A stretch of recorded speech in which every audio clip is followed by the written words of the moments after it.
భారత reserve bank తీసుకున్నటువంటి కీలకమైనటువంటి నిర్ణయం బంగారం రేట్ని పెంచేలాగా కనిపిస్తుంది. దానికి కారణం ఏంటంటే రెపో రేట్ను తగ్గించింది రిజర్వ్ బ్యాంకు. దాని ఫలితంగా ఫిక్స్డ్ డిపాజిట్ల మీద వడ్డీ రేటు తగ్గుతుంది. మరి ఇప్పుడు డిపాజిట్దారులు బ్యాంకులో డిపాజిట్లు ఉంచుతారా? ఉంచరు. వాటిని తీసుకెళ్ళి ప్రత్యామ్నాయంగా ఎక్కడో దగ్గర ఇన్వెస్ట్ చేయాలి. ఎక్కడ ఇన్వెస్ట్ చేస్తారు ఏంటంటే మినిమం గ్యారంటీ బంగారం. అందుకే బంగారం మీద ఇన్వెస్ట్ చేసేటువంటి అవకాశం ఉంది. ఇక ఆర్బీఐ రెపో రేట్లు తగ్గించిందనంటే ఇప్పటి వరకు ఉన్నటువంటి ఈఎంఐల భారం తగ్గుతుందన్నమాట. అంటే మీరు కార్లు కొన్నా, ఇల్లు కొన్నా, లేదంటే పర్సనల్ లోన్ అయినా ఏదైనా సరే మీరు ఇప్పుడు కడుతున్నటువంటి ఈఎంఐల కంటే తగ్గే అవకాశం, వడ్డీ రేటు తగ్గుతుంది. తగ్గించి మీకు రుణాలు ఇవ్వడానికి బ్యాంకులు సిద్ధమవుతున్నాయి. అందుకే ప్రధానమంత్రి నరేంద్ర మోడీ గారు నిన్ననే చెప్పారు, భారత యొక్క ఆర్థిక పరిస్థితి ప్రపంచంలో ఏ దేశానికి లేనంత స్థిరంగా ఉంది అని చెప్తున్నారు ఆయన. ఒకవైపు ఆర్థిక వృద్ధి పెరుగుతూ ఉంది, ఆర్థిక వృద్ధి కనిపిస్తుంది, మరోవైపు ద్రవ్యోల్బణం అదుపులో ఉంది. అంటే వస్తువులన్నీ కూడా ఉత్పత్తులు సరసమైన ధరలకి ప్రజలకి వినియోగదారులకి దొరుకుతున్నాయి. అలాగే ఆర్థిక వృద్ధి ఆశాజనకంగా ఉంది భారతదేశాన్ని. ఇది భారతదేశం సాధించినటువంటి ఒక గొప్ప విజయంగా చెప్తూ ఉన్నారు. ఇప్పుడు ఆర్బీఐ రెపో రేట్లను తగ్గించడానికి కారణం కూడా అదే. ద్రవ్యోల్బణం స్థిరంగా ఉంది, ద్రవ్యోల్బణం తక్కువగా ఉంది. ఆ కారణం చేత రెపో రేట్లను తగ్గించారు, అంటే వడ్డీ రేట్లను తగ్గించారు. ఆ కారణంగా రుణాలు ఎక్కువ తీసుకుంటారు. ఫలితంగా ఏమవుతుంది? లిక్విడ్ మార్కెట్లోకి వచ్చేస్తుంది, ఫ్లో పెరుగుతుంది, లిక్విడ్ ఫ్లో పెరుగుతుంది. ఆ కారణం చేత రెపో రేట్లను తగ్గించారు. సో నరేంద్ర మోడీ గారు చెప్పిన దానికి ఆర్బీఐ తీసుకున్న నిర్ణయానికి రెండింటిని మనం కంపేర్ చేస్తే ద్రవ్యోల్బణం తక్కువగా ఉంది కాబట్టి రెపో రేట్లను తగ్గించారు. భారత ఆర్థిక పరిస్థితి సుస్థిరంగా ఉంది, వృద్ధి రేటు పెరుగుతుంది అనేటువంటిది ఇప్పుడు చెప్తున్నారు ఆర్థికవేత్తలు. మరి ఈఎంఐలు తగ్గుతున్నాయి అని అంటే డెఫినెట్గా కొనుగోళ్లు పెరుగుతాయి, ఇళ్ళు కొనుగోళ్లు పెరుగుతాయి, కార్లు కొనుగోళ్లు పెరుగుతాయి. తక్కువ వడ్డీకి డబ్బులు ఇస్తామంటే డెఫినెట్గా తీసుకొని ఎక్కడో దగ్గర ఇన్వెస్ట్ చేస్తారు. ప్రత్యేకించి గృహ రుణాలు, ఎక్కువగా గృహ రుణాల మీదే ఎక్కువగా ఇన్వెస్ట్ ఇప్పుడు బ్యాంకులు ఇస్తున్నాయి. ఇళ్ళకి సంబంధించినటువంటి రుణాలు వడ్డీ రేటు తగ్గిందంటే గృహానికి సంబంధించినటువంటి రుణాలు పెరిగే అవకాశం ఉంది. అలాగే కొనుగోలు కూడా పెరిగే అవకాశం ఉంది, ఇళ్ల కొనుగోలు కూడా పెరిగేటానికి అవకాశం ఉంది. అలాగే కార్ల కొనుగోలు కూడా పెరిగే అవకాశం ఉంది. ఇప్పటికే జిఎస్టీ స్లాబుల్స్ని తగ్గించిన కారణంగా కార్లు కొనుగోళ్లు పెరిగాయి, వాహనాల కొనుగోళ్లు పెరిగాయి. ఎందుకంటే 4 స్లాబులు ఉన్నదని 2 స్లాబులు చేశారు. ఆ కారణంగా దాదాపుగా పర్సంటేజ్ తగ్గింది, దాదాపు 10% రేట్లు తగ్గాయి కార్ల వాహనాల రేట్లు. సో దాంతో వాహన కొనుగోళ్లు బాగా భారీగా పెరిగాయి. ఇప్పుడు మళ్ళీ ఇళ్ల కొనుగోళ్లు పెరిగే అవకాశాలు కనిపిస్తున్నాయి. రెపో రేటు తగ్గించారు కారణంగా వడ్డీ రేటు తగ్గింది కాబట్టి. సో వడ్డీ రేటు తగ్గింది అని అంటే బ్యాంకుల్లో డబ్బులు ఉంచరు, ప్రత్యామ్నాయంగా బంగారం కొనొచ్చు, లేదంటే రియల్ ఎస్టేట్లో పెట్టచ్చు, లేదంటే ప్రైవేటు వాళ్ళకి వడ్డీకి వచ్చు. ప్రైవేటు వాళ్ళకి వడ్డీకి ఇవ్వద్దు. ప్రైవేటు వాళ్ళకి వడ్డీకి ఇస్తే కనుక మళ్ళీ వసూలు చేసుకునే పరిస్థితి లేదు. ఈవెన్ బ్యాంకులే వసూలు చేసుకోలేకపోతున్నాయి, లండన్కి వెళ్ళిపోతున్నారు బ్యాంకులకి ఎగనామం పెట్టి. సో ప్రైవేటు వ్యక్తులకి వడ్డీలకి ఇచ్చి వాళ్ళతో గొడవలు పడి వాళ్ళ నుంచి రాబట్టుకోవడం అనేది చాలా టఫ్. కాబట్టి మీ దగ్గర డబ్బులు ఉంటే మీరు ఏదో ఒక ల్యాండ్, బంగారము, ఇంకొక ఈటీఎఫ్ బాండ్స్ ఏవోటి కొనుక్కుంటారు. జనరల్గా అదే చేస్తుంటారు, ఆర్థికవేత్తలు కూడా అదే చెప్తుంటారు, సూచిస్తూ ఉంటారు. సో కాబట్టి వడ్డీ రేట్లు తగ్గినాయి కాబట్టి బ్యాంకుల్లో డిపాజిట్లు ఇతర పెరిగే అవకాశాలు కనిపిస్తున్నాయి. మరి ఇది ఎందుకు తగ్గించారంటే నేను ఆల్రెడీ చెప్పాను మీకు, ప్రధానమంత్రి నరేంద్ర మోడీ గారు చాలా క్లియర్గా చెప్పారు, ద్రవ్యోల్బణం తగ్గింది అందుకే వడ్డీ రేట్లు తగ్గిస్తున్నాం, భారత వృద్ధి రేటు కూడా ఎక్కువగా ఉందని చెప్పి. సో ఆర్బీఐ తాజాగా తీసుకున్న నిర్ణయాలు ఆశాజనకంగా ఉన్నాయి. ఏ నిర్ణయాలు తీసుకుంది అని అంటే ఇక్కడ చూడండి, వడ్డీ రేట్లు డౌన్, ఫిక్స్డ్ డిపాజిట్ల పైన ప్రత్యామ్నాయాలు బోలెడు. ఏమున్నాయి ప్రత్యామ్నాయాలు?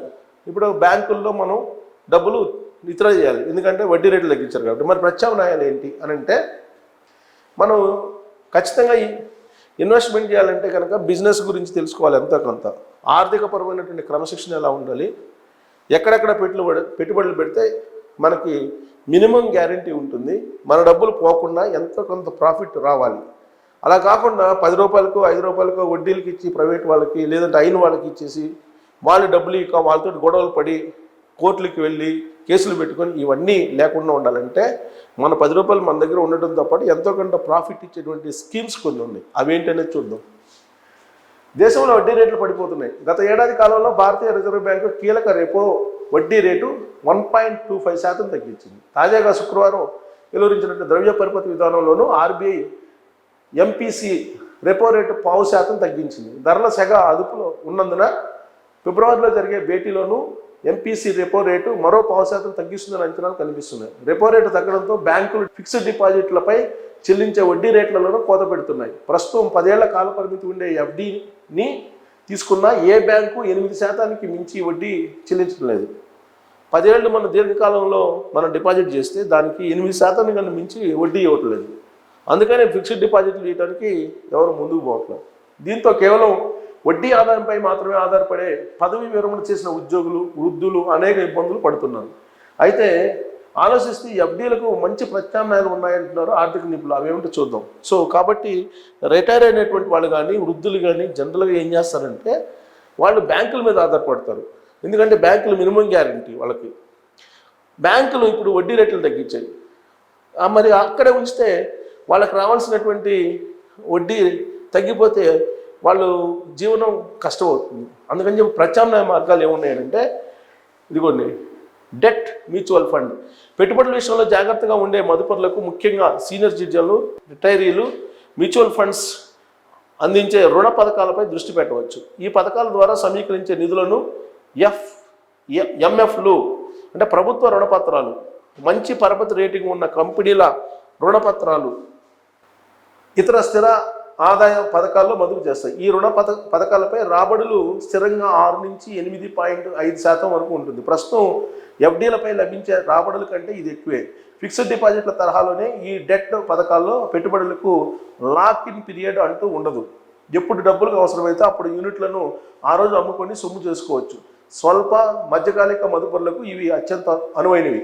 దీర్ఘకాలిక మదుపరులు అయితే ఈ డెట్ ఫండ్స్ రాబడులపై ఇండెక్సేషన్ ప్రయోజనంతో పన్నుపోటు కూడా తగ్గించుకోవచ్చు. అయితే ఈ ఫండ్స్ను ఎంపిక చేసుకునేటప్పుడు జాగ్రత్తగా ఉండాలి. స్థిరమైనటువంటి రాబడులు అందిస్తూ మంచి పరపతి రేటింగ్ ఉన్న రుణపత్రాలను తన పోర్ట్ఫోలియోలో కలిగి ఉన్న ఎంఎఫ్ రుణ పథకాలను మాత్రమే ఎంచుకోవాలి. పెద్దగా రిస్క్ లేని ఈ పథకాలను రిటైరీలు అంటే రిటైర్మెంట్ అయిన వాళ్ళు, సీనియర్ సిటిజన్లు ఎంచుకోవచ్చు.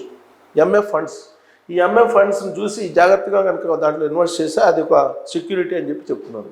ఇంకేమున్నాయి? కంపెనీల ఎఫ్డీలు. కార్పొరేట్ కంపెనీలు అందించే ఫిక్స్డ్ డిపాజిట్లు కూడా బ్యాంకుల ఎఫ్డీలకు ప్రత్యామ్నాయం. ఈ ఎఫ్డీలపై బ్యాంకులు తమ ఎఫ్డీలపై చెల్లించే వడ్డీ కంటే 2 నుంచి 3% అధికంగా చెల్లిస్తాయి. కాకపోతే ఇక్కడ పరపతి రేటింగ్ సంస్థలు ఈ ఎఫ్డీలకు ఇచ్చిన రేటింగ్ ఆధారంగా మాత్రమే వీటిని ఎంచుకోవాలి. AAA లేదా కనీసం AA రేటింగ్ ఉన్న కంపెనీల ఎఫ్డీలను మాత్రమే ఎంచుకోవాలి. లేకపోతే జేబుకి చిల్లుపడే ప్రమాదం ఉంది. సీనియర్ సిటిజన్లు, పదవి విరమణ చేసిన వాడు ఈ విషయంలో అప్రమత్తంగా ఉండాలి. కార్పొరేట్ కంపెనీలన్నింటినీ మనం నమ్మడానికి లేదు. ఎందుకంటే మన సత్యం కంప్యూటర్స్ చూసాం, మైటాస్ చూసాం, రాత్రి లేపేశారు. వాసవి డోల్డ్రమ్స్లో ఉంది. కాబట్టి కార్పొరేట్ కంపెనీలు అనగానే అన్నిటిని నమ్మడానికి లేదు. AA రేటింగ్ చూసుకోవాలి. రేటింగ్ ఎక్కువగా ఉన్నది. ఇదిగో AAA రేటింగ్ అన్నా అట్లీస్ట్ AA రేటింగ్ ఉన్నటువంటి సంస్థలకు మాత్రమే పెట్టుబడి పెట్టాలి. వాళ్ళ బాండ్లు మాత్రమే కొనాలి. ఇక నేషనల్ సేవింగ్ సర్టిఫికేట్. ఏమాత్రం నష్టం భయం కానీ, మార్కెట్ ఆటుపోట్ల ప్రభావం కానీ లేకుండా హామీతో కూడినటువంటి స్థిర ఆదాయం కోరుకునే వ్యక్తులు నేషనల్ సేవింగ్ సర్టిఫికేట్స్ను ఎంచుకోవడం మంచిది. ప్రస్తుతం ఈ పథకం పైన 7.7% వడ్డీ లభిస్తుంది. 5 ఏళ్ల కాలపరిమితి ఉండే ఈ పథకంపై చెల్లింపులకు కేంద్ర ప్రభుత్వం హామీ కూడా ఉంది. ఈ పథకంపై ఏడాదికి ఒకసారి వడ్డీ లెక్క కట్టి మెచ్యూరిటీ సమయంలో చెల్లిస్తారు. సెక్షన్ 80C కింద ఈ పథకంలో పెట్టుబడులకు ఆదాయ పన్ను ప్రయోజనాలు లభిస్తాయి. పన్ను ప్రయోజనాల కోసం చూసే సాంప్రదాయ మదుపరులకు NSC చక్కటి ప్రత్యామ్నాయం. సో ఇది ప్రత్యామ్నాయం. సెంట్రల్ గవర్నమెంట్ గ్యారంటీ కూడా ఉంటుంది కాబట్టి. ఇక ఈక్విటీ. దీర్ఘకాలిక మదుపరులు, ముఖ్యంగా 5 ఏళ్ళు అంతకంటే ఎక్కువ కాలం వేచి చూడగలిగే మదుపరులు బ్యాంక్ ఎఫ్డీలకు బదులు ఈక్విటీ పథకాలపైన దృష్టి పెట్టవచ్చు. కొద్దిగా రిస్క్ ఉన్న దీర్ఘకాలికంగా చూస్తే ఈ పథకాల మదుపరులకు ఎంత లేదన్నా 12 నుంచి 14% పైగా రాబడులు వస్తున్నాయి. కాకపోతే ఫండ్తో పాటు ఫండ్ మేనేజర్ ట్రాక్ రికార్డు చూసి మరి ఈ పథకాలను ఎంచుకోవాలి. ఆస్తుల కల్పన కోసం చూసే యువత బ్యాంక్ ఎఫ్డీల కంటే మంచి ట్రాక్ రికార్డు ఉన్న ఈక్విటీ పథకాలను ఎంచుకోవడం మంచిది. వీటిపై సరైన అవగాహన లేకపోతే సరైనటువంటి ఇన్వెస్ట్మెంట్ అడ్వైజరీ సలహా తీసుకొని మదుపు చేయడం మంచిది. రిస్క్ తీసుకోలేని సీనియర్ సిటిజన్లు కూడా లార్జ్ క్యాప్ ఫండ్స్ను ఎంచుకోవడం మంచిది. సో ఇక్కడ కూడా జాగ్రత్తలు తీసుకోవాలి, ఈక్విటీ పథకాలు కూడా.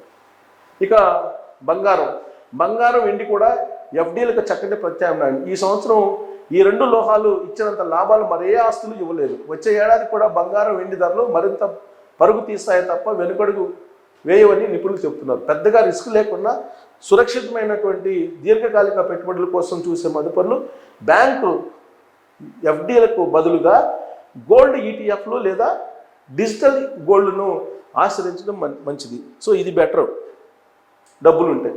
కొత్తగా సావరిన్ గోల్డ్ బాండ్స్ జారీ చేయడాన్ని ప్రభుత్వం ఆపేసింది. అయితే ఆసక్తి ఉన్న మదుపర్లు సెకండరీ మార్కెట్ నుంచి వీటికి కొనుగోలు చేసి తమ అదృష్టాన్ని పరీక్షించుకోవచ్చు. ఇక లాస్ట్గా కిసాన్ వికాస్ పత్ర. ప్రస్తుతం ఈ పథకంపై 7.5% వడ్డీ లభిస్తుంది. ఈ పథకంలో పెట్టుబడి 115 నెలల్లో రెట్టింపు అవుతుంది. ఈ పథకం చెల్లింపులకు ప్రభుత్వ హామీ ఉంటుంది. ఎలాంటి ఆటుపోట్లు లేకుండా స్థిరమైన ఆదాయం కోరుకునే సాంప్రదాయ మదుపర్లు సీనియర్ సిటిజన్లకు కిసాన్ వికాస్ పత్ర అత్యంత అనువైంది. బ్యాంక్ డిపాజిట్లపై వడ్డీ రేట్లు తగ్గిపోతున్నాయని గాబరా పడకుండా సాంప్రదాయ మదుపర్లు సీనియర్ సిటిజన్లు ఈ పథకాలను ఎంచుకోవచ్చు. సో ఈ పథకాలన్నీ సురక్షితమైనవి, ప్రత్యామ్నాయం.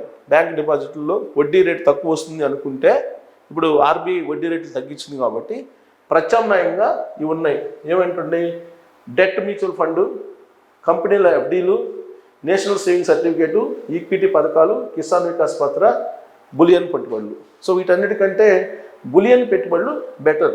దాంట్లో మనం బంగారంలో పెట్టుబడి పెడితే కనుక ఎంతో కొంత లాభం వచ్చేటువంటి అవకాశం ఉంది. కాబట్టి ఇప్పుడు రెపో రేట్లు తగ్గించారు కాబట్టి బంగారం రేటు ఎంతో కొంత పెరగడానికి అవకాశం ఉంది. ఎందుకంటే డిమాండ్ పెరుగుతుంది, బంగారం డిమాండ్ పెరిగే అవకాశం ఉంది. రెపో రేట్లు తగ్గించారు కాబట్టి బ్యాంకుల్లో ఉండే డిపాజిట్లు ఇప్పుడు బంగారం వైపు మళ్ళీ అవకాశం ఉంది. కాబట్టి బంగారం రేటు పెరగడానికి ఇది కూడా ఒక కారణం అయ్యే అవకాశాలు ఉన్నాయి. మరి బంగారం రేటు ఆగుతుందా, ఈ ఎఫ్డీలు క్యాన్సిల్ చేసుకుని బంగారం కొనుగోలు చేస్తారు అందరూ అనే దాని మీద మీరు కామెంట్ చేయొచ్చు. Thank you.